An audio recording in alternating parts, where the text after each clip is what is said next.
That little intro song is kind of a letdown after that song, isn't it? It really was pretty powerful. Thanks for being here today. Welcome, everybody. So glad that you're here. I was watching this video earlier this week that had to do with two little kids. They were like maybe 3 or 4 years old, and there's a little boy and a little girl, and the little boy was standing there, and the little girl kept walking up and just bopping him on top of the head. I don't know who's just standing there videoing this, but you know how that goes. I just bopping him on the head, and every time she did, he just kind of went. It just wiped it off like it was no big deal. It happens like 5 or 6 times, and let's say the 6th time, she comes up to bop him again, and he puts up his hand like this, like, do not come any closer. And right when he did, it kind of startled her, and she tripped, and she fell flat down on the ground. And so it kind of looks like he used the force or something, and like found some way to go, you were about to hit me on the head, but there was a way that I made it not happen. And this is going to feel like a jump, but it got me thinking about what it's like to live out faith in the way of Jesus. Because there seems like there's only a few ways, and Jesus always offers us another way. And that's what we're talking about today. If you're new with us, welcome. It is our honor and joy to have you here, worshiping with us, lifting up the name of Jesus, and learning more about what it looks like to follow him. We're in a series called One at a Time. We're looking at the life of Jesus and where he has encounters with all kinds of different people and teaches us not only the general principles that he does teach, but really rational and practical things about living in this life in a way that really honors him. And for Jesus, that often seemed to be one at a time. There are so many examples where Jesus saw crowds, but he found the needs, heard the needs, felt the needs of another person one at a time, and he calls us to do the same. And today we're looking at some teachings from Jesus that's during his most famous sermon. It's known as the Sermon on the Mount. It's the longest sermon we have recorded of Jesus, and it could have been named God's Best Life for You, because that's really what he does. He spends the entire sermon helping us understand how his heart and his care for us overlays with the very counterintuitive way of living life in the way that honors him. It's kind of the treatise of reshaping our minds to following God and living out his principles in practical terms. And specifically, Jesus raises the bar huge on how we interact with other people one at a time. And just like the little boy in that video I was talking about, we're going to learn how to not only kind of shake off some of the things that come at us, but how to choose a third way, how to find a different way to handle the situations we face. Today we're going to walk through a handful of verses in the book of Matthew chapter 5. Matthew chapter 5, if you have a Bible and you'd like to turn there, Matthew, I know, paper, still a thing, we still have that in places. Matthew chapter 5 verse 1 says this: One day when he saw the crowds gathering, Jesus went up on the mountainside and he sat down. And his disciples gathered around him and he began to teach them. Notice Jesus saw the crowds. He cares for the crowds. He always taught the crowds. He always loved the crowds. But he first sat down with the group of his disciples to personally share with them, in a sense, one at a time. He was always looking for a way to reach the one, because one at a time is the way of Jesus. Now we're going to jump down a bit in Matthew chapter 5, and I want to warn you ahead of time when we get into this that even if you were like all in your faith, and you've read this before and you're familiar with some of this, my guess is that it is still going to go against some of your natural tendencies. It is almost a sure thing that when you read through these verses, Jesus is still going to step on your toes. He will press in on all of your opinions and your life experience conclusions that make so much sense to you and lots of people around you. The practical, logical, everybody would agree with you conclusions that you've come to about how to live and how to handle these situations, and Jesus is going to press back against them anyway. Are you ready for that? Literally no one said yes. Okay. Not quite sure what to do. I shouldn't have asked you that question. We're doing it anyway, okay? The Sermon on the Mount, Jesus has this phrase that he uses over and over again. You've heard that it was said, or you've heard in the law, meaning what I'm about to tell you, everybody kind of already understands as the general sort of accepted way. It's kind of like if I said to you something like, remember back in school when, or remember when our parents taught us? Everybody kind of already knows, maybe their experience is a little bit different, but that's the accepted norm of how you should handle those situations. And all of the ones that Jesus shares are based on Scripture, and because Jesus' original audience would have understood the background they came from is the law that God had already given. So he says, look, you've heard, or you know that the law has said, and then he raises the bar a few clicks above that. And in the section we're looking at, it contradicts the way many of us live and relate to other people. Specifically, he presses against us to ask what I think this is the ultimate question he's asking. To what length are you willing to go to love others? To what length are you willing to go? We all want to love others. We all think it's important to love. Do we love people? Nice to love people? Again, no one thinks so. Okay, well, just by myself here. To what length are we willing to go? Because we don't have to talk about what it's like to love people that are kind and giving and they already love you so much. Like we can love them. It's when we get pushed back on or we have a reason to struggle that we then have some trouble. Maybe the person's difficult. Maybe we feel like we've already done everything we need to do for them or they haven't been very receptive. That's when it starts to get tricky and we got to figure out how to live. And there are two promises that Jesus gives us going into the verses we're going to look at that I think are critical to have as a foundation, okay? First of all, when you live the way of Jesus, you will be blessed. It will not always be in the way you think it should be or in the immediate moment that you're going to feel like you have a blessing, but you will be blessed on the other side of living the way of Jesus. And ask, after you truly walk in him, the blessings are going to come in your life. There's an incredible promise of Jesus there. The other one is that you're going to make a difference. When you live the way of Jesus, you will make a difference. Isn't that kind of what everybody really wants, is that they want to be blessed and they want their family to be blessed and they want to make a difference in this world and do something important? And Jesus is saying, actually, my way is the way that happens best. Here is how you find the greatest blessing in your life and make the biggest impact with the short years you have. And Jesus is saying, you're going to have to go against your own instincts. You're going to have to live one at a time, like we've been talking about over the past few weeks, and sometimes feel awkward and unnatural and really against your nature, but it comes with two great promises. So let's jump into what Jesus is telling us today. In Matthew chapter 5, we're going to begin down in verse 38. All of the verses we're reading today are the words of Jesus.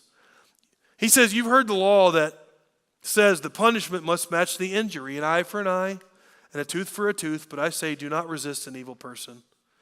If someone slaps you on the right cheek, offer the other cheek also. Now, let's first talk about how sometimes these verses can be misunderstood. Because for some people, we read that and we're like, big jump there, Jesus. You went from somebody kicks you in the shin, kick them back, to like somebody's really abusive to you and they're horrible and you shouldn't do anything because, we're not taking teeth anymore. We're just going to take it. All right? And that is, in many ways, a gross misunderstanding of the core of what Jesus is saying. In fact, elsewhere, when Jesus talks about abusive people taking advantage of those that are under them or younger than them or in their care, he says, what would really be best for those people is to tie a giant rock around their neck and throw them into the ocean so they sink to the bottom. That's Jesus, okay? That's how he feels about abusers. So this is not about like we're all just going to be doormats and everything's going to be just getting walked on all the time. That is not what he says in these passages. He offers us a third way to handle it. He's teaching us a new nature to work through conflict while actually he's simultaneously kind of shifting the power structures that happen in relationships when we embrace the kind of humility Jesus teaches. Of course, we get this one. Nobody likes to get hit. And I would guess if we did a summary, like a kind of a poll in the room, all the guys would be like, don't slap me. Okay, if you're going to hit me, just hit me. Don't slap me. And in their culture, not too different from ours, there's two primary ways you're going to hit somebody. The first one is if you consider them an equal and you have a conflict and you need to feel like you got to end it, you're just going to hit them with your fist. Mano y mano. We're just going to drop the gloves and we're going to work this out. That's if someone's your equal. But if you consider someone to be less than you, you consider them beneath you, you consider them, maybe they're your servant or your slave, or they're a person that you consider socially less than you, then perhaps you would slap them as a sign that they are beneath you. And notice Jesus kind of even gives us which side of the face you get slapped on. Have you ever noticed that before? He says if he gets slapped on the right cheek, That would mean that if you think about it, across from another person, if they slap you with their right hand, which would be most common in their culture, you do most everything with your right hand, eating, working, handling things. This hand is for bodily functions. This hand is for everything clean. So just think right hand. If somebody slaps you with your right hand, they're going to hit you on which cheek? On your left cheek. So this is not just a straight slap. This is a backhanded slap across the face. And in their culture, that would be like the ultimate disrespect, saying, you are beneath me, you are low, you are not worthy of me. Jesus says, when you get treated like you are less, don't try to slap back. Slapping back isn't going to do you any good. In humility in the moment, swallow your pride, refuse to fight the battle their way. You do not become a doormat. You maintain human dignity while refusing to fight in the way and with the tone that they've offered you. In fact, offer them the other cheek. When you offer the other cheek, you are not cowering in weakness. You are not getting into the fetal position in the corner. Instead, you are essentially saying to them, if you feel the need to slap me, at least punch me. At least treat me as an equal.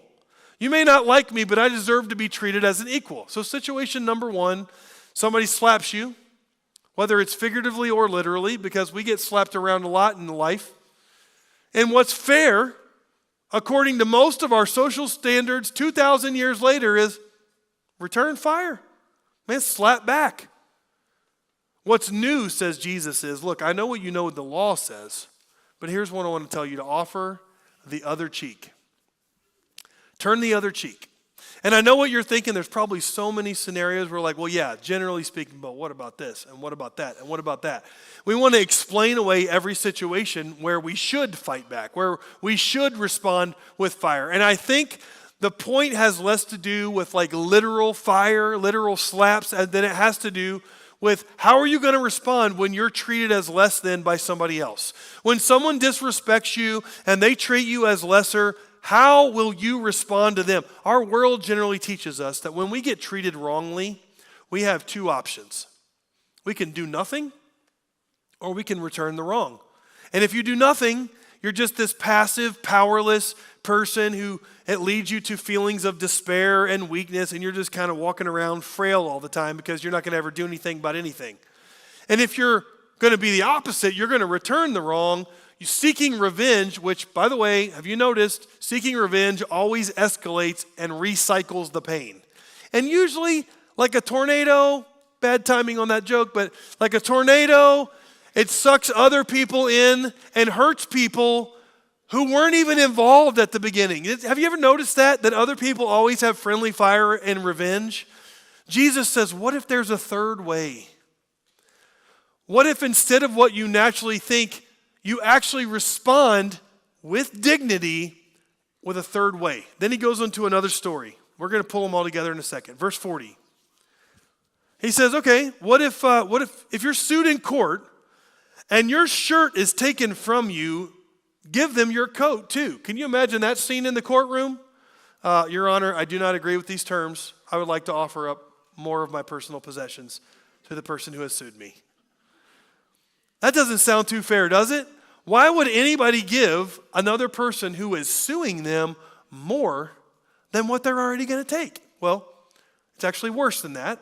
In those days, people in the first century would not just give up their coat in this situation because they only have one coat.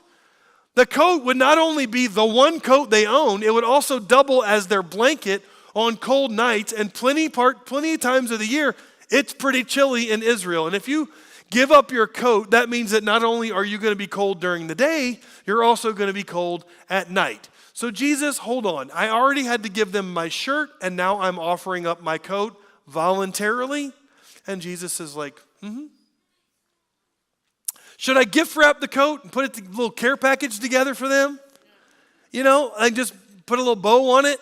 Because it seems so irrational, Jesus, that I would offer a coat when they sued me for my shirt. Now, the context will help a little bit, all right? In the book of Deuteronomy in the Old Testament, the people of God were told in the law that they could give their cloak or their shirt as an IOU or collateral to someone that they owe. They could offer their coat as collateral, right? If they weren't able to pay it back, then the coat would belong to the lender. Jesus is saying, look, if that happens, if you offer your shirt as collateral, I'm getting all my words mixed up. If you offer your shirt or your outer covering, like your main clothes, as your collateral to someone, and then you can't pay it back, offer them your coat also. Go beyond what would be expected, because now you're in a situation where there's potential conflict over your borrowing. They actually couldn't sue you for your coat. They had to stop short of that because a coat was considered a personal right. You would keep warm at night using your coat as a blanket. And so following Jesus, he's saying, look, sometimes when you follow me, you're going to have to give up what you feel like are your rights in order to live the way I'm calling you to live. One life at a time. So situation number 2 is somebody wants to call in your IOU. You offered your shirt, some clothing, and now what are you going to do? What's fair? You're like, I don't have it. I'm going to have to call a lawyer. There's billboards everywhere. I'll find one. Lawyer up. Jesus says, no, what's new is, why don't you go beyond the expected boundaries? Don't only figure out how to pay back the shirt, offer your coat also. Don't you know who takes care of you? And this one can get really personal, okay? If you've been through, like, literally this story, a really rough divorce or a custody battle or something like that, it can feel really personal. In no way do I want to minimize how difficult that sort of thing can be at all. Because let's face it, people can be mean, people can be selfish, it's difficult. And I wish it were just so clear that Jesus gave us, like, in every situation, here's the exact way you're supposed to handle every response from every person, including your ex-spouse and all these other people in your life. It's just not that easy, right? It's difficult. What I think is critical is step back from that and remember that what Jesus is saying is, whenever you're facing a situation where it feels like you have to just be a doormat or you got to swing back, there's a third way. There's always a third way. It's a way that maintains personal dignity, it honors what is right, but also finds a way to extend love to the other party in a way that does not shame them, even if you feel like they deserve shame. It may even ultimately bless them, which is the way of Jesus. He goes into the next one. If those two weren't enough, verse 41. If a soldier demands that you carry his gear for a mile, carry it 2 miles. Now, this is kind of the hinge verse for us today, as all these situations are really about going beyond what is expected, going the extra mile. That's where the phrase comes from, by the way, right here. I don't know about you, but when I read this, like when a soldier demands or forces you to carry his gear, it doesn't really matter what the soldier's forcing me to do, because right out of the gate is the idea of him forcing me. Now, I can deal with a lot. This is just me. I can deal with a lot of people asking for a lot of things, even passive-aggressively insinuating a lot of things. But when someone starts to force me, there's something in me that stirs up that's like, whatever it is, the answer is no. Does anybody else have that trigger? Just in your gut, you're like, no, I don't even care. No, you may not have a piece of gum because you told me I had to give it to you. Like, there's something in us that stirs up. And here's the thing. Jesus already knew about that. He knew that there was something in our gut that was going to be resistant when things come against us and things press in on us. We're like, oh, you're pushing me now. Now you're really pushing me. And he was like, I know how that feels. Now, in the first century, the Roman law declared that their soldiers, the Roman soldiers who are walking around everywhere, occupying the land, not their nation, but their occupants, and they're not real big fans of the Hebrews, they could pick a random person walking along the road and go, here's my pack, carry it for a mile. That's the law. You don't want it, you can get arrested. And they're carrying all their belongings. It's estimated that it's between 50 and 80 pounds. This is not like a little knapsack. This is a big, massive army sack. And in the Roman army, they had strict protocol. You could make someone carry your pack for a mile, but at the end of a mile, you had to be done. You could not force them to carry your pack any further. That becomes like cruel and unusual punishment to whatever person is not really trained to carry your pack. So think through this. Jesus is not just saying, be nice to the soldiers. And they're not nice to you, but be nice back to them. You know, be like me, be nice. That's not really it. He's also saying, when you're wronged, you have a chance to turn the entire structure on its head. Can you imagine after a mile, a person is carrying that sack and they get close to a mile and they just take a couple steps ahead of that soldier and go, hey, end of the mile, I'm good, let's keep going. And they just keep walking. Now the soldier's like, whoa, whoa, whoa, we're at the end of the mile. It's like, I know, but I'm having a blast. Let's keep going. And they're just carrying that pack. Now all of a sudden, the soldier is chasing the common person saying, please stop, put down the pack. You don't have to carry that any further. And everybody's watching this scene where it's like, who's usually making the demands? It's like everything is turned up on its head because the person's like, no, I'm good. Let's keep going. And now the soldier doesn't want to get in trouble for abusing the law. See what Jesus is doing? It's almost humorous. He's calling us to always think about a third way to interact with people that is not one of the two extremes we're drawn to. He's giving us an extra mile mentality, one person at a time, even if that person isn't thoughtful or even if they mean you harm. Is that easier said than done? Yes, that's why Jesus had to tell us, okay? Now, situation number 3 that we're in, somebody forces you to go 1 mile for them in whatever way you want to interpret that. What's fair is to go exactly 1 mile and not one step further than a mile. It is like 5:01. I am logged out of my computer and you can do nothing about that, right? Jesus says, what's new is, why don't you go 2 miles? It's not because they deserve it. It's because this is the way of Jesus to find an extra mile mentality. He's not encouraging us to lose human dignity. He doesn't say become a slave, just be abused by the soldiers, it's no big deal. That is not what he says. Instead, he shows us a third option that almost nobody would come up with on their own. What if you go a couple of miles with that pack? Like nobody's thinking of that one. Because our pride gets in the way for us living the way he's calling us to. It's humble and it gives us credibility that is only earned by some self-sacrifice and swallowing a humble pill, but it is an extra mile mindset. Are we willing to humble ourselves enough to live like this? Because most people just won't do it. But the way of Jesus goes an extra mile. I know a story of a lady, a true story of a lady who had 3 kids, raising her family with her husband, and in all the middle of the chaos years, kids are running around, a little stair-step family. In the middle of all that, her husband decides, this is really hard. I don't think I want to do this. And he got a mistress and he bolted right in the middle of their family years. And for a while, man, life was really rough. He had no contact with their family. He was gone. Mom had to figure out a new trade. She didn't have a career, all the stuff. She's paying all the bills. Years later, the kids are grown. Like decades later. And this lady gets a call from her ex-husband.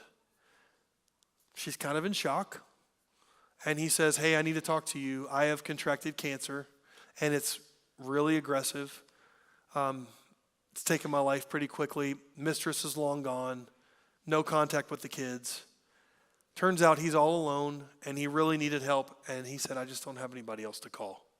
I need you to relocate and be near me and help take care of me as I deteriorate. What would you say to that phone call? Amazingly, she relocates closer to where he lived, started checking in on him every day, and as he deteriorated, eventually she moves into the house and becomes his full-time caregiver, giving him his pills, taking him to his appointments, changing his bedding. What kind of love would do that? See, that's only the love of Jesus that would do that. And if you're sitting there thinking like, cool story, but I could never do that. Fair enough, but essentially that is what Jesus is calling you to consider. See, the love of Jesus is irrational and it goes further than any social scale would ever suggest somebody should go. If you asked anybody about that story, they're like, I got a call from my ex-husband, like, what? I hope you hung up. I hope you blocked his number again. Everybody's going to tell you that's where you draw the line. You remember what he did to you? You remember what your life was like? Yeah, I remember. But Jesus. And when we love like that, we open up opportunities to share the love of Jesus, not just with somebody like him. Imagine the message that sends to the world all around us. Okay, one more. Verse 42. Jesus said, give to those who ask, and don't turn away from those who want to borrow, which is easy to do the first time. You see a pattern developing, though, of like, but what about this situation, Jesus? They're real life scenarios. Does anybody have somebody in their life that are a borrower sponge? They just seem to borrow stuff all the time, and they don't bring it back, or they bring it back broken, pretending like it was already like that. You know, we want to be like, Jesus, I'll loan stuff, but not that neighbor, right? And like when you see that person coming, you want to shout out like, no, or like, go buy your own weed eater. It's challenging because we can put real stories on it, because behind every single one of those like principles of Jesus are real details where you kind of look across the yard and you're like, he's weed eating with my weed eater, but he has a way nicer house, way better cars. They just went on vacation. Buy a weed eater. And somebody wants to borrow stuff, even if it breaks. Jesus is like, no, I want you to loan. And somebody needs to borrow it. Let it go, even if they ask again. So situation number 4, somebody wants to borrow your stuff again. What's fair is, I think this is really it. Pretend like you're not home. You just kind of close the blinds. And you can see them coming on your Ring doorbell. You get warnings, right? What Jesus says is, no. Share and expect nothing back, even your stuff. Chainsaw? Yeah, expect it to not even come back. Now, he didn't say that in those verses, but if you put the teachings of Jesus together, he says, look, this stuff is just stuff. I know it doesn't feel like that when you're being taken from, when your stuff's getting broken all the time. And I'm confident, 100% sure, Jesus knew that feeling that we have. That it's not easy and it can be messy and challenging and we're not going to do it perfectly. And that's kind of the point, is that if we did it on our own way, we would never end up living the way of Jesus. He lovingly is showing us, look, if they need it, give it again and again and again. Go the extra mile and send a message that you are living for something more than whatever yard tool or vehicle you need to loan. Now, I told you he was going to step on your toes. And here's the thing. He's trying to teach us, friend, to have eyes to see people one at a time that's different from what we would do in our nature. They are not nameless random people. These are not like just examples of somebody who would slap you. They have a name and a story. They are not just a person taking from you. They are a child of God. They are not just some superior who is treating you poorly. They are somebody that Jesus died for. And it doesn't mean every situation is going to be super cut and dry and real easy. It's not like that. It's a call to start just seeing with the eyes of Jesus and step back and ask, is there a third way? Is there an extra mile mentality I can step into that will honor God, seem crazy to the people around me, but really bless them? Because people are going to notice that. You're going to be blessed, and you will have more and more opportunities to make a difference. It's kind of what happened in the life of one of our families. Take a look at this video. My name's Blake Wheeler. I was born in Mount Vernon, Illinois. I'm married, 2 kids. I've worked at our family business for over 20 years. I'm Cody Galler. This is my wife, Andrea Galler. We've been married for almost 10 years. We have 2 children. We've been going to Cornerstone since 2016. Me and Cody started kindergarten together. From the get-go, me and Cody were best friends. We were inseparable from kindergarten till today. My name's Julie Wheeler. In late summer 2019, I went through a period at night where I could not sleep. And then my frustration, worry turned to something's going on with Blake. God was talking to my mom and telling her something was wrong with me. Well, I'm pretty stubborn, and she was telling me to go to the doctor. And I said, I'm not going to the doctor. There's nothing wrong with me. I'm fine. You know, we work at a small business, so it was her and my dad's great idea that they're going to send me for life insurance. The lady came to the house, did the blood work, got everything that she needed. On Friday the 13th, September 13th, 2019, I was diagnosed with a disease called amyloidosis. It's a systemic incurable bone marrow disease. Essentially shuts down the organs just because they get so gumped up with stuff. When we first knew that he needed a kidney donation, I had a feeling that I was just like, I want to go get tested. Fast forward, 2.5, 3 years or whatever it was, and found out that Julie could no longer donate. That Tuesday afternoon, I was standing outside of my daughter's school, and I got a call from the nurse, and she said, "You are the match." So to actually FaceTime him, I had to grab his phone. So he thought it was Cody. And so he picked up, and I said, "I'm your match." And he just immediately started crying. He's like, "Really?" "Yep, I'm your match." From the get-go, I had some pretty awful conversations with my kids, with my wife. I've been a Christian for the majority of my life. I know where I'm going when I die.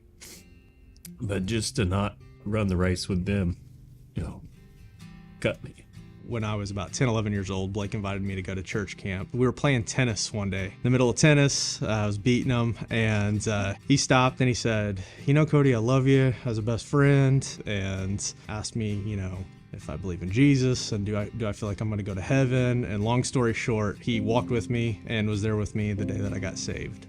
When his family says I helped save his life through this process, I no. Blake really saved me. If Andrea wasn't the match, Cody still would have been there. It just makes it that much more special that Andrea was the match, because we're not the ones in control, God is. If it's my time to go home, it's my time to go home. That's a hard pill to swallow, but he's not done with me yet.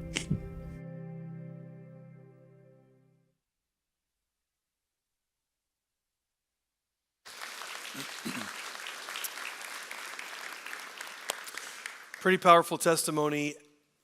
To be fair, Blake is a really great guy, and you'd probably give him a kidney too. But the Gallers had eyes to see an opportunity to go the extra mile that God put in front of them. Just walk into what God has in front of you. And what a difference that made, not only in Blake's life, but his wife and his kids and everybody that they have an impact on and able to influence every day. And the witness of Jesus to so many who simply would have never done that. And what is God going to do with that story in the future? I can't wait to hear how God uses their families in the future. See, the truth is the extra mile mentality, the way of Jesus, is going to be take tremendous strength and courage and creativity. Revenge doesn't take any strength, really. Revenge is the obvious and easy way out. Just lash back. But Jesus' way is actually leaving room for the other person to have a change of heart if he gets a hold of them. And it's not our job to change hearts, but to leave the situation open so they can. Jesus finishes that passage of scripture in the sermon with this in verse 43. He says, "You've heard the law that says, love your neighbor and hate your enemy. But I say love your enemies.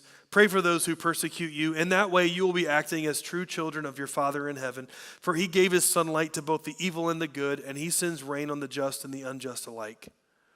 And if you love only those who love you, what reward is there for that? Even corrupt tax collectors do that much.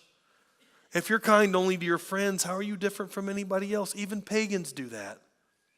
But you are to be perfect, even as your heavenly Father is perfect." You going to get there? Perfection? Probably not. But man, we can keep taking steps toward Jesus by living the way he's called us to with an extra mile kind of mentality. Now you hear all that and you just go, who in the world actually does that? Who actually gets hit in the face over and over again and literally turns the other cheek? Who would have things taken from them as a person and still love the other party? Who gets forced to do anything and immediately wants to serve the people that took everything from them? Who would live like that? I mean, it might actually really make a difference if they did, but do we even have an example? And of course, the obvious answer is we do. His name is Jesus. See, he didn't just teach those words, he lived it. And after he was arrested for really committing no crime, sentenced to death, he was in custody with Roman guards, maybe even some of the same Roman guards that have made somebody carry their pack a mile before. Mark 14, verse 65 says that some of them began to spit at him, and they blindfolded him, and they beat him with their fists. "Prophesy to us," they jeered, and the guards slapped him as they took him away. Irony? You know, the irony is that when they're saying, prophesy, tell us who hit you, Jesus. You know, the funny thing is, he could have. He could have. He knows everything about them. He knows every hair on their head. He knows them personally and intimately. He knows all of their insecurities and fears, shortcomings and gifts. He knows the very depths of their heart. But his way was not what anybody would ever expect. He ultimately was crucified and took on the mistreatment and the injustice and the agony that was thrown onto him. And while he was on the cross, he looked down from the cross at many of the faces of hate, mean, vicious faces in the crowd, and instead of turning hate back and revenge back on them or calling down a million lightning bolts on them, he prayed. Remember what he prayed? Father, forgive them. They don't know what they're doing. And that is the love of Jesus on full display. That same cross still represents forgiveness for me and you today. And even every time we do wrong and we mess up and we fall short, and we don't get it quite straight, every time we hurt other people and we're actually the offender in the situation, you know what he does is he prays, Father, forgive them. Father, forgive them. And then he invites us to do the same thing when we interact with other people, one at a time. Father, forgive them. Man, help me to respond in a way that honors you. Will we take matters into our own hands, or will we turn to the cross on behalf of Jesus for the ones that he so desperately loves? Let's pray. And God, we read teachings like this from Jesus, and man, they can be challenging. It just feels so counterintuitive, so countercultural. And yet we know that this isn't just some general principle or good idea. Jesus not only knew exactly what is in our hearts, he modeled it and lived it for us, and may we do the same. Break down any walls in us, God, that are far from you, that keep us separated from living a life of love one at a time the way you've called us to. In Jesus' name we pray. Amen. Well, welcome everybody to A Deeper Dive. Pastor Chris here with Josh Kinney. Always thrilled to be with you, Josh, for a deeper dive as we get a little bit deeper beneath the surface of the message for this week. We're in a series called One at a Time, and the week is talking about Matthew chapter 5, where Jesus calls us to multiple things. What we called it extra mile mentality, going the extra mile. Matt, I don't know about you, but I feel like whenever I dig into this passage, it always is challenging. No matter how many times you look at it, something in there is going to get you. Well, there's so much to unpack. Jesus, he's in Matthew 5. It's the beginning of the Sermon on the Mount, and he's just going boom, boom, boom, boom, and just right when you're like catching your breath, you're like, oh, and this and that. So sorry, I interrupted. No, it's great. I was talking to you earlier about how I've preached this message this weekend 4 times. Yep. And obviously wrote it before that and worked through it a few times. I feel very convicted about, people ask me, like, how'd you feel about the sermon? I'm like, I feel bad about the sermon because I feel more and more convicted about Scripture, because the things that Jesus calls us to, man, the level that he calls us to pursue is, I'm just not there in every way. No. And I want to be in my actions as much as I maybe am in my core, in my heart. So I know you had sort of wrestled through as you listened and kind of worked through this, some of the things that really stood out to you. Yeah, I was sharing with you, like, for me, it kind of like synthesized or boiled down to I think 3 different things. The first one was this, which is practice humility in conflict. And I don't know about you, but like the idea of practicing humility, that's something that for me, always got to work on.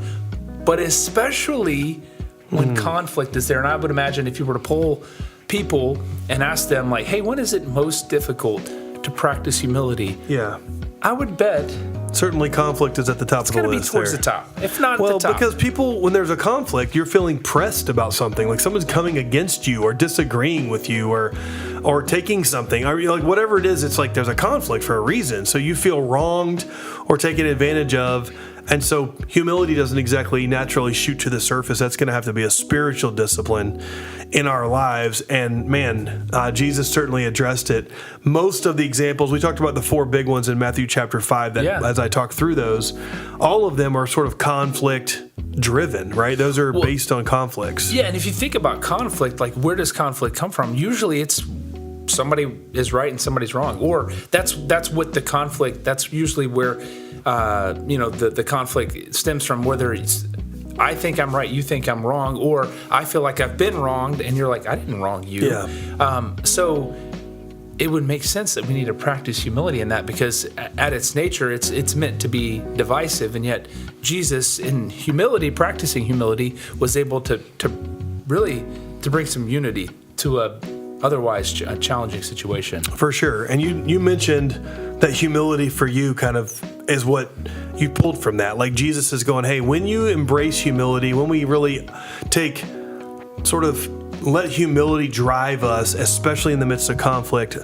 that really helps us kind of de-escalate the situation. Yeah, that's a great way to say it. Yeah. And Jesus, he modeled it in so many different examples.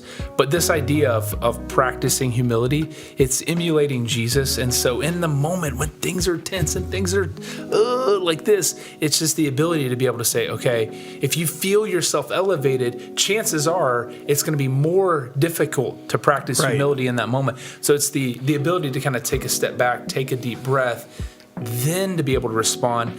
Chances are you'll be able to emulate Jesus, practice humility better in those situations. Yeah. I've heard it said before too, like, what's the temperature of your response? So like temperature being like, thanks, how elevated do you feel? I'm not being defensive. Right, I'm not being defensive at all.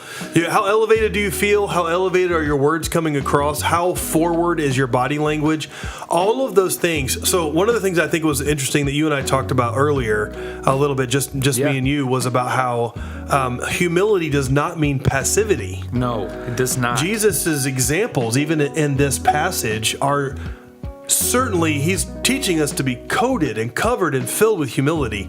He is not telling us to just cower and have no opinion, don't say anything, don't take any action. In fact, most of these examples in Matthew 5 are actually pretty proactive. There are things that we can do, but we've got to gauge our temperature and handle things in a way that maybe will de-escalate the situation, not escalate it in humility. Yeah, and like to just piggyback on that, sometimes what it means is that you have to engage the situation, but you have to approach it different. Yeah. It doesn't mean that you get to disengage, that you don't get to participate. You're like, no, engage it, but take a different approach. And chances are in doing so, it will help, specific to conflict, it will help de-escalate. It'll help maybe lower the temperature a little bit. What are some of those others that stood out to you? You know, you talked extensively about this idea of going the extra mile. We saw, the video, the testimony that we saw from the Wheeler, Blake Wheeler, and then obviously from the Gallers, Andrea giving a kidney. She literally gave an organ. Yeah, we can talk a lot about that, but I think that that video did a good job encapsulating. But one of the other things that was a major takeaway for me was this idea, like whenever there's conflict or whenever there's like persecution, whatever it is, it's just to pray for those who may be your adversary. Or, I said like pray for those who persecute you.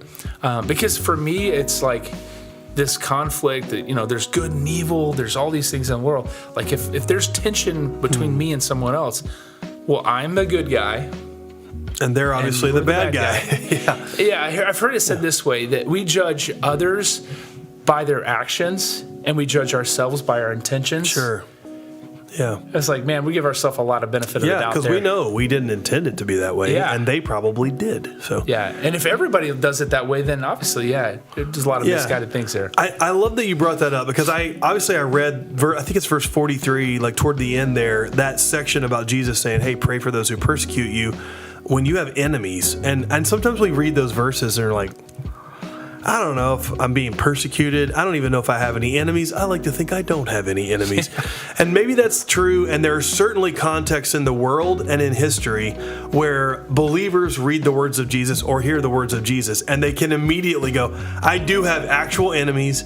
I do have people actually persecuting me actively. And in America, we don't have quite the same level of that. But I do think it's important that Jesus gives us kind of permission, if not a challenge, to identify that there are some people that, at least in situations, are coming against you. Yep. And I think Jesus leaves room in the passage for us to think somebody is an enemy or is persecuting us when in fact we may be wrong. Like you're talking about, we're the good guy, right? We always think we're the good guy. We may actually be wrong. We actually think someone's an enemy, or we think someone is persecuting us, when in fact we have it all kind of twisted. Jesus says, hey, I want you to pray for them. You're going to put them before God, not react in a way that's going to come against them. Praying for them actually allows us and them the chance to see things differently. Yeah, and it positions you to be in a place of humility, which obviously is going to put you in a much better position to be able to respond in a way that is God-honoring. Yeah. Hey, as you're talking about different people, I feel like this particular text, it really helped for me, like identify at least 3 types of people that we maybe God is calling us to go the extra mile with. And the first type of person or first group of people, and you talked about this a few weeks ago, so we don't have to spend a ton of time here, but it's just a difficult person in your life. And we, I don't remember which week that was, but you had the list of all the things that started with the D's. Yeah. All the difficult things that start with the letter D, difficult kinds of people or situations in your life. Yeah. So we don't have to camp there, but a second group of people, maybe someone who maybe has wronged you. And I think in our lives, if you've lived any part of if you've lived life at all, then chances are at some point you feel like somebody has wronged you. And yet, in that instance, Jesus isn't saying like, yep, and that person's off the hook. It's saying, no, actually, in those instances, it may require, not always, but it may require you to go the extra mile. And who knows? You may realize that person that you feel like wronged you, it's like your words, your actions, something you did triggered a response in them. And I think that's part of like going the extra mile is engaging with people that we would have otherwise really liked to dismiss. And I think in the culture that we live in today, Pastor Chris, people just want to do that all too often. Just write people off. We talk about cancel culture in terms of like different contexts, but there is well, I don't like you, so there is an underlying. This is probably for another day, but there's an underlying sort of something in us culturally that leads to cancel culture. That is like, this person, I've been watching their show or watching their movies or whatever it is for a long time. Something happens, you're dead to me. I'm done. Whether or not that's a right decision in each situation is debatable. There's something underlying that is easily dismissive of people, that we want to be able to kind of cut them off or be done with that. Perhaps too quickly, because when we're wronged by somebody, Jesus says, I didn't say dismiss them, get them out of your life. Man. I said, pray for those who persecute you and uplift your enemies before God. So I can think of a character on a pretty prominent TV show that I'm not going to name because I'm not going to endorse that TV show, this is a female character who is a person that's like, write them off, they're dead, they're done. And it's crazy because you're talking about it, I'm like, that character is kind of celebrated and elevated in a lot of ways. And fascinating that our culture, we do it is. And I've never even hardly been to Montana, so I wouldn't know what you're talking about. Yeah, okay. You had a third one there, which was someone in need. As somebody that also we should definitely have in mind. What would you have? What did you kind of deduct from the message? Yeah, I mean, people who may be going through they may be going through a tough time. In the culture we live in, it's so easy to be like, well, I'm just so busy, and I've got my own stuff. I've got things that I've got to handle and take care of. Yet at the same time, like, if there's somebody in front of you, this whole series is about how Jesus, he engaged with people one at a time and was able to, in people's, whatever they were going through, he was able to not just be like, oh, well, he's like, I got to get from here to there. Ultimately, I got to get to the cross. Like, if you got an excuse, right? I don't have an excuse. You got some important stuff to do. Right. Yeah, Jesus, he had good reasons to not serve anyone. Bingo. And lots he had to do. Yeah. I think what you've identified with those areas, and we certainly could come up with more, but if you think about it from the one at a time perspective, what's awesome about that is that Jesus had eyes to see everybody was more broken, more needy, more difficult than Jesus. And yet he had eyes to see them for the way God sees them and wanted to meet them right there. Bingo. Yep, for sure, man. And I'm excited. I think next week we're wrapping this series up, and this is one you don't want to miss it. Like, this whole time as we're going through and talking through the stuff, so many different nuggets to pull from each week, from each sermon.